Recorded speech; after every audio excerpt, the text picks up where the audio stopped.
Good day, everyone. Our group is going to be focusing on random numbers. Now, I created a form here that says a random number generator.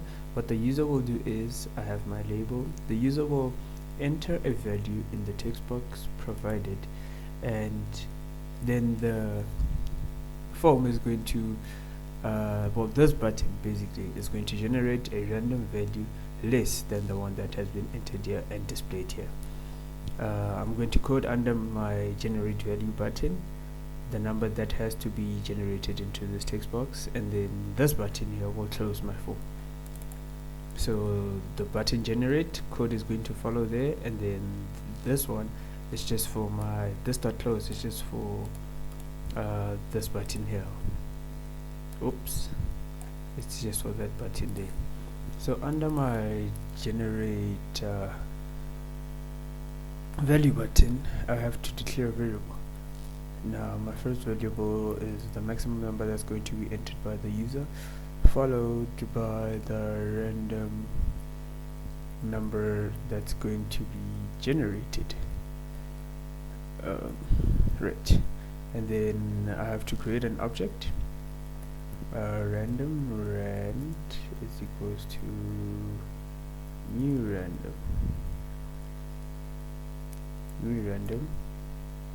and then my maximum number that's going to be entered has to be parsed as a string so that it's read.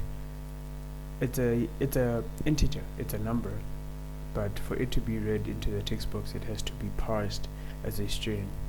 So text box number dot text. After that, my random number is already my random number needs to be incremented, but not incremented, but you don't want your code to always generate the same random integer. Now I have to use a method called the next method. Now this method is going to return an integer that is less than the one that has been entered, but for every time that your code runs, for every time that a number is generated, it's going to generate a different number. Hence I'm going to use the next method. So it's going to be rand.next.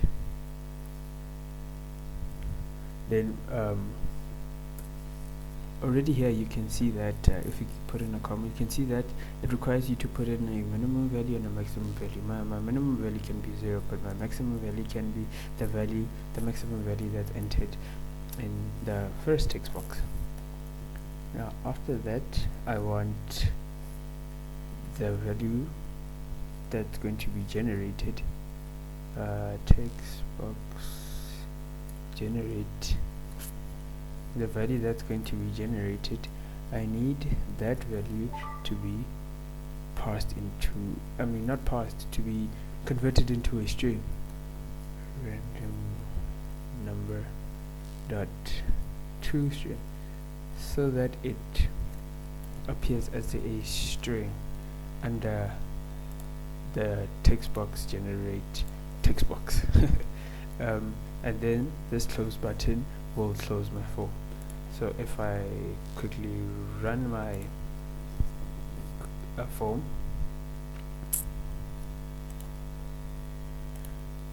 so the value that I'm going to enter here, for instance 10, when I generate the value, it is going to display values less than 10.